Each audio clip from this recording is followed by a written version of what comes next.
I want you to ponder these 4 questions. Here's the first one, and that's why. Why pay the price? Why work this hard? Why go this far? Why try to learn this much? Why try to do it all? Why try to see it all? Why try to have it all? Why study? Why put yourself out? Why try to take on this much responsibility? Why develop yourself to the full? Why try to become all that you can possibly become?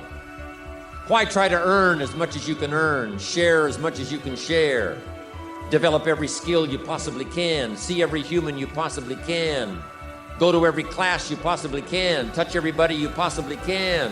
Why do that much? Why go that far? Why share that much? Why give that much away? Why try to see everything? Why try to do everything? Why try to become everything? That's a good question, why? And you're the only one personally that can answer that question for yourself. You've got to have your own list of whys. Work on your list of whys. One of the big thrusts for success is to come up with a strong enough why.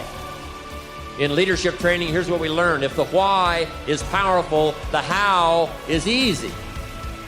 But if the why isn't strong, if your goals aren't powerful, if the vision isn't clear, the old prophet said, without a vision we die, without a vision we perish, without a dream we're nothing.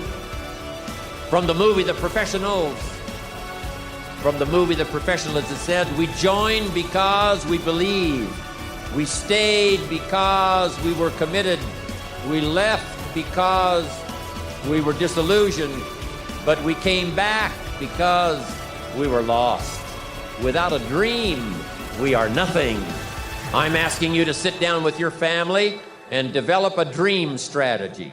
I'm asking you to make a list of what you want. What kind of health do you want? What kind of skills do you want? What kind of income do you want? What kind of gifts do you wish to bestow?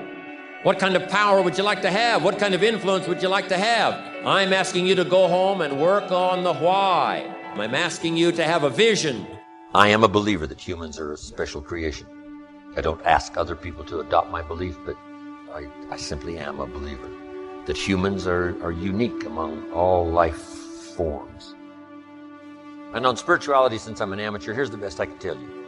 3 key words. Remember these words? Here they are. Study, practice, and teach. If you are a believer in whatever religion or whatever spiritual part of your program, these are 3 excellent words. Study, practice, teach. Don't neglect your studies on your own spirituality, whatever its origin, whatever your beliefs. Then practice, put it into practice so that, number 1, you become a good role model, first for your children. Then teach, pass it on. You got to pass it on to the next generation and the next generation. What if the next generation gets a little weaker and the next generation gets a little weaker? Now the family foundation is starting to be weakened, which now weakens the nation because the nation is built up of strong family foundations. Now here's the 3rd part. First is physical, 2nd is spiritual, 3rd is mental. Some key phrases on the mental part. First, the mind must be nourished. Food for thought. Bread for the head. Yes, you need a slice of toast in the morning, right, for your body, but you need a slice of cassette you put in the car system and listen. Let something feed your mind. If a guy says, hey, I'm soon cashing it in, I'm heading for the mountains, I'm going to live in a little cabin, live off the land, and feed the squirrels. If he goes and does that, guess what? He's a smashing success. Why? He's doing what he designed to do and went and did it and pulled it off. You can't say, no, that's not successful. That is the epitome of success. It's giving a design to your life and go pull it off, making progress in that direction that satisfies you. If it doesn't satisfy you, make alternatives and you change. And if you get some better ideas, sure, you may follow someone's suggestions and ideas, but not orders. Design your own life like you want it that will fit. Now, if you take on some responsibilities, now you got to consider those. Yes, you can ignore your responsibilities, but you won't feel good about that. Guess what the old prophet said? Some things that taste good now in the mouth turns bitter later in the belly. So you don't want to sacrifice. We all must suffer one of two pains. Regardless of your choice of lifestyle and what you want to do, we must all suffer one of two pains. The pain of discipline or the pain of regret. And what we suggest to everybody is to consider the disciplines, because disciplines weigh ounces, regrets weigh tons. You don't want to substitute a discipline for a regret.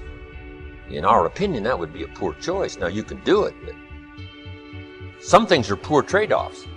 The old prophet said, what if you gained the whole world, but it cost you your soul? Would that be worth it?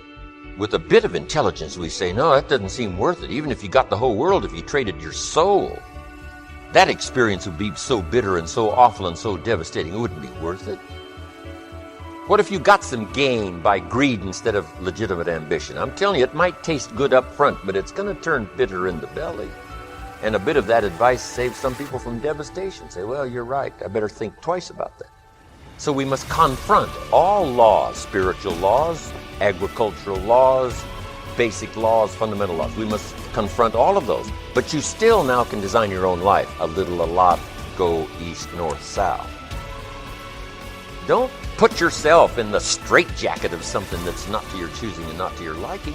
Now, if you really want the prize, to become a multi-millionaire and run a company, fine. Then you got to pay the price. But hey, it's strictly up to you. There's no requirements here. Where is it written? There is no law. The key is to try to design your life. Yes, you might try something and say, if this costs me too much, I'm away from my family, I'm gone. So, this is valid.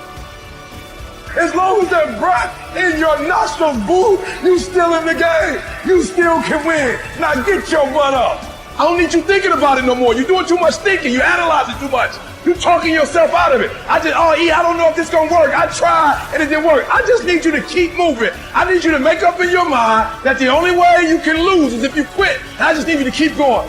Get emotional if you must. Cry if you must. Get it out. But get your butt back up after the finish line and put a time limit on the grind.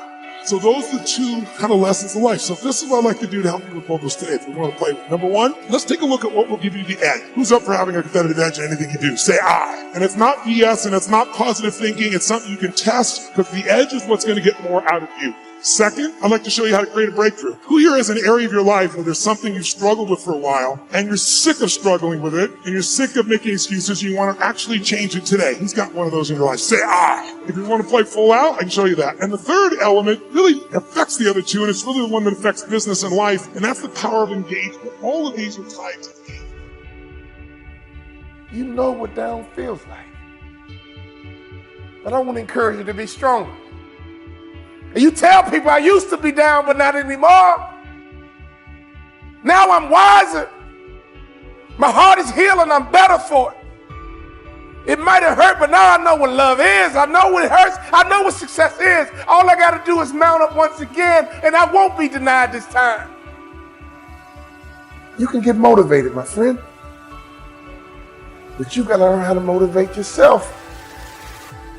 If you live long enough, I guarantee you one thing about life, you're going to have some ups. You're going to have some downs too. It's called life. It's okay to be down, my friend. But it's never okay to be out. Your condition is temporary. Only you can make it permanent.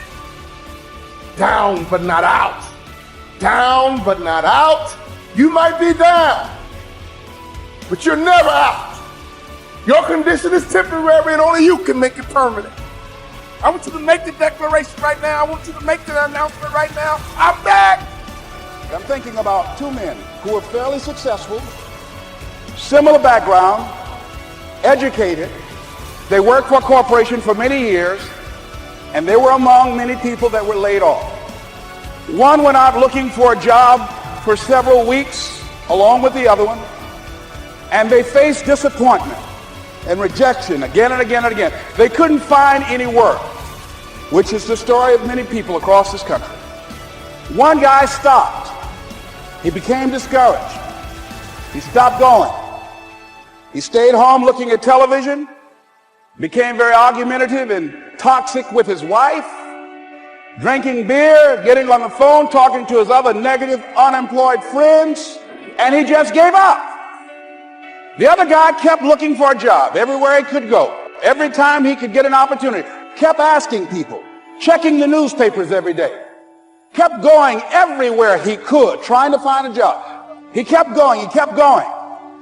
He went to a place and said, look here, I tell you what, if you can't hire me, and I know you can use my talents, abilities, and skills, just let me do some volunteer work. You don't have to give me anything. I just want to work. I want to be busy. Guy said, okay, it's on you now, but don't expect me to give you anything. It's okay. This guy came in and worked. He was the first one there. The last one to leave was the best employee there. About 4 weeks later, one of the top managers quit. They were looking for a replacement. Guess who they selected? This other guy. This guy who was volunteering his time. He got the job. And as Joseph Campbell said, life is a wonderful, wonderful opera, except that it hurts. So the question is, do you see it as the beautiful opera? Or do you just pay attention to the pain? Just like you could be, right? Just like you could be. I just keep coming. You might think I'm knocked out, I just keep coming. I'm too damn tough to give up. It was very difficult to pick myself up each day believing that I could do it. There were times that I doubted myself. I said, God, why is this happening to me? I'm not trying to steal or rob from anybody. Why did this have to happen to me? It was very hard. And here's what I want to say to you. For those of you that have experienced some hardships, don't give up on your dream. No one could have convinced me by holding on, by continuing to push forward, by continuing to run toward my dream. And one day, I would have my own talk show. It's a long shot, ladies and gentlemen, from Liberty City, an abandoned building on a floor. Never knowing my mother or father. It's a long shot. No college training, labeled educable, mentally retarded. But I kept running toward my dream. Don't stop. Don't stop. But if you think you're the only motherfucker out here, just chilling out, and there's nothing, and I don't know what God is. No one does. I don't know anything about it, but I know there's something that is above David Goggins. There's too much energy in this world. There's too much. Trust me, I've experienced it, man. There's too much energy, and people call it God. You call it what you want. There's something out there that if you can tap into more than yourself, that there's something out there that truly exists. That if you're able just to let yourself go there, it truly exists. And that voice has been in my head, and whatever it is, it's been there. And I didn't want to listen to it because listening to it was painful, because it drove me to my fears. It drove me to my insecurities. It drove me to my lies. It drove me to the spot that made me feel self-doubt. And I didn't want to go there. It drove me, like, hey, over here in this pile of shit, where everything is at, you're going to find the true meaning of your life. But I'm like, over there is all the bad shit. I don't want to go over there. I don't want to go like my dad's over there, the people that like me over there. I'm over there. All that shit is over there. But once you go over there and start to re-examine that shit and start to master what you're afraid of, it's unbelievable, man. Like, I wish to God, the only way I can really describe it is if I could get my brain and put it in someone's head and say, all right, motherfucker, just shut the fuck up and just hear. I can't explain it well enough, but here, I'm not super fucking man. Just this, look, this is what happens. Because basically, what's over there is victory. It's all fucking victory. But you have to have the balls and the fucking courage, man. And that's the hard part. There's no science behind this shit. There's no fucking practice. Literally, you have to have the balls to go in your own life, in your own shit. And once you go in there and you're able to face it and able to talk about it, you're now in an even playing field with everybody in the world. I don't give a fuck where you come from, how much money your parents had, how much money you didn't have. If you're able to handle yourself, know what you're about, know what you're made of, know how fucked up you are now on an even playing field with the world. So once I did that, all these people who have more money than me, where they came from, had great parents and everything, they're like, oh my God, I caught all you motherfuckers that quick. Because all the money, all the surface things go away. Because we all are human beings. Right. That money and shit, all that material shit doesn't matter.